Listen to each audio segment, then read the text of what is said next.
आप सब। तो आज हम पढ़ने वाले हैं हमारे क्लास 10th के चैप्टर नंबर 1 जिसका नाम है chemical reaction equation.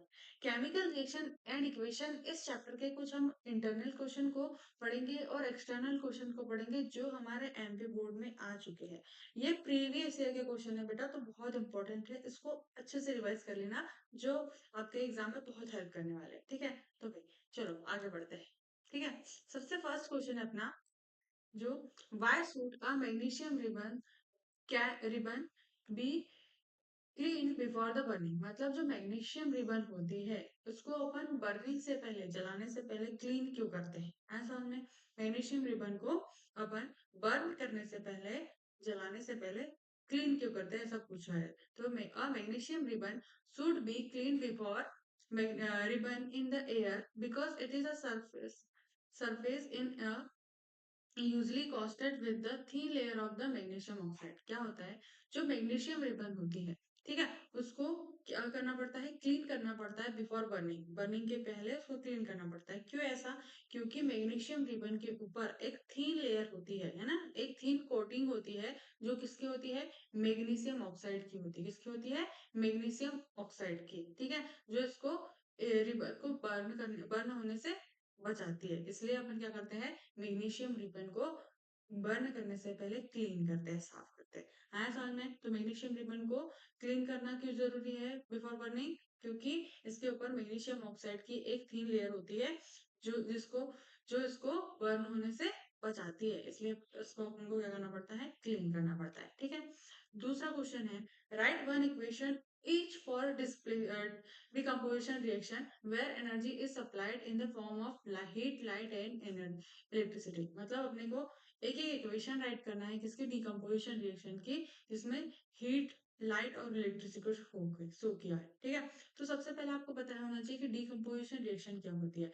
Decomposition reaction in which single compound break down into two or more simpler substance. This energy required for decomposition can be supplied in the different forms such as heat, light and electricity। देखो, decomposition reaction क्या होती है, जिस वो reaction जिसमें एक single component, कौन सा, सिंगल कंपोनेंट टू और मोर सब्सटेंस में क्या हो जाता है, डिवाइड हो जाता है। टू और मोर सब्सटेंस में क्या हो जाता है, डिवाइड हो जाता है। उसको अपन क्या बोलते हैं, डिकम्पोजिशन रिएक्शन। क्या बोलेंगे, डिकम्पोजिशन रिएक्शन।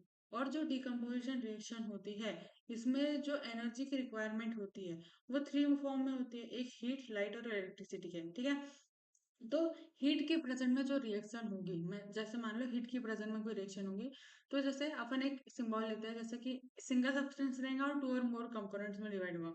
तो फिर एक सिंगल सब्सटेंस है अपने पास, क्या, CaCO3, ये अपन ने सिंगल सब्सटेंस ले लिया।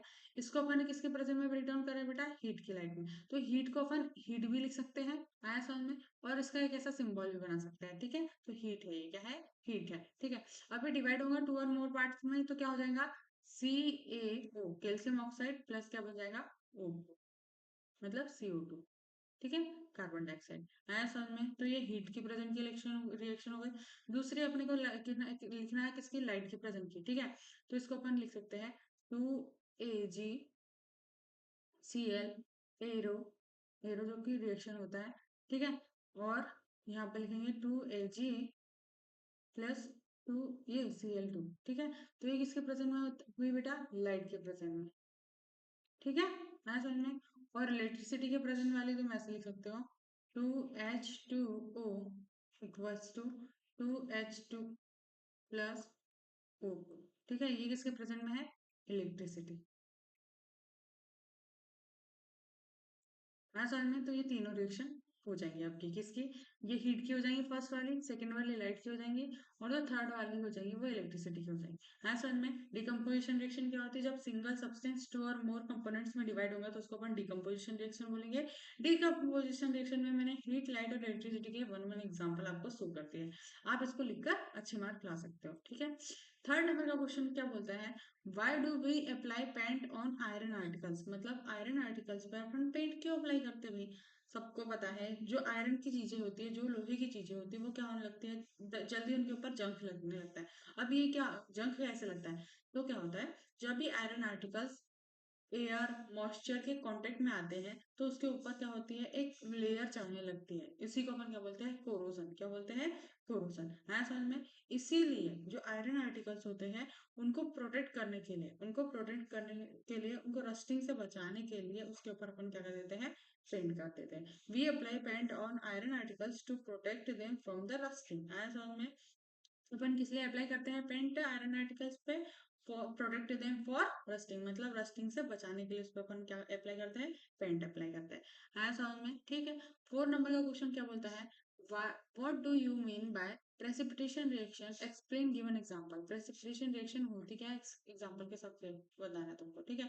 तो प्रेसिपिटेशन रिएक्शन क्या होती है, प्रेसिपिटेशन रिएक्शन क्या होगी, प्रेसिपिटेशन रिएक्शन एक ऐसी रिएक्शन जिसमें कोई भी एक सब्सटेंस जो वाटर में इनसॉल्युबल होता है, कैसा, सॉल्युबल इनसॉल्युबल होता है, वो क्या करता है, वो क्या कर देता है, इनसॉल्युबल सब्सटेंस प्रेसिपिटेट हो जाता है। क्या हो जाता है, प्रेसिपिटेट हो जाता है। उसको अपन क्या बोलेंगे, प्रेसिपिटेशन रिएक्शन। जैसे जैसे कि अपन ने क्या डाला, कैल्शियम ऑक्साइड जो कि चूना रहता है ना, चूने को पानी में डाला, फिर कुछ टाइम बाद वो पानी, वो चूने में का पानी क्या होने लगेगा, वेपर बन के उड़ने लगेगा, ठीक है। तो वहां पर सिर्फ क्या बच जाएगा, चूना बच जाएगा। तो वहां पर जो वाटर है वो क्या हो गया है, प्रेसिपिटेट हो गया है। क्या हो गया है, प्रेसिपिटेट। आया समझ में। प्रेसिपिटेशन रिएक्शन क्या होती है, a chemical reaction in which soluble salt in aqueous solution react to form of insoluble solid called precipitation reaction.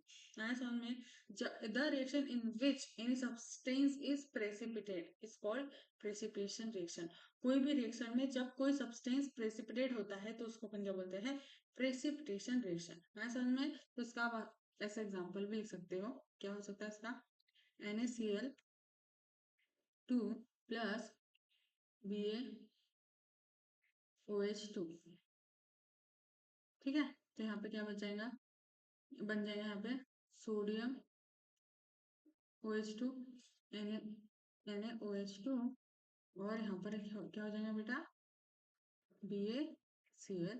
तो यहाँ पर प्रेसिपिटेशन हो रहा है किसका, सोडियम हाइड्रोक्साइड, ठीक है। तो ये कौन सी रिएक्शन है बेटा, प्रेसिपिटेशन रिएक्शन का एग्जाम्पल।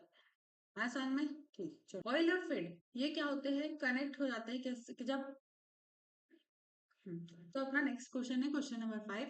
इसमें अपने को बताया, ये अपने से पूछ रहा है कि oil and fat connective food items are fused with nitrogen gas why, मतलब ज्यादातर ऑयल और फैट के से जो बने फूड आइटम्स होते हैं उसको अपन नाइट्रोजन गैस में के कांटेक्ट में क्यों रखते हैं भाई, ठीक है। तो क्या होता है, जब ये ऑयल और फैट के जो फूड आइटम्स होते हैं ये ऑक्सीजन के कांटेक्ट में आते हैं, एयर के कांटेक्ट में आते हैं, तो ये क्या होने लगते हैं, इसका टेस्ट, इसका जो टेस्ट होता है, इसकी जो मतलब इसकी जो स्मेल होती है वो क्या होने लगती है, चेंज होने लगती है। इसलिए इसको अपन प्रिवेंट करने के लिए किस में रख देते हैं, नाइट्रोजन गैस में। आया समझ में। तो ऑयल और फूड आइटम्स को, ऑयली फैट के फूड आइटम्स को अपन नाइट्रोजन गैस में क्यों रखते हैं, पता चल गया, क्योंकि वो एयर और ऑक्सीजन से कांटेक्ट में आने पर अपने टेस्ट और स्मेल को क्या कर देती है, चेंज कर देती है। और जब ये अपने टेस्ट और स्मेल को चेंज कर देती है तो उसको अपन रेन साइड बोलेंगे, ठीक है। तो ये जो प्रोसेस होती है इसको अपन क्या बोलते हैं, रेनसीडिटी। ऐसा समझ में। इससे प्रोटेक्ट होने के लिए अपन किस में रख देते हैं, उसमें नाइट्रोजन गैस में रख देते हैं, ठीक है। Thank you. अगर लेक्चर पसंद आया हो तो प्लीज चैनल को लाइक शेयर एंड सब्सक्राइब करें। Thank you.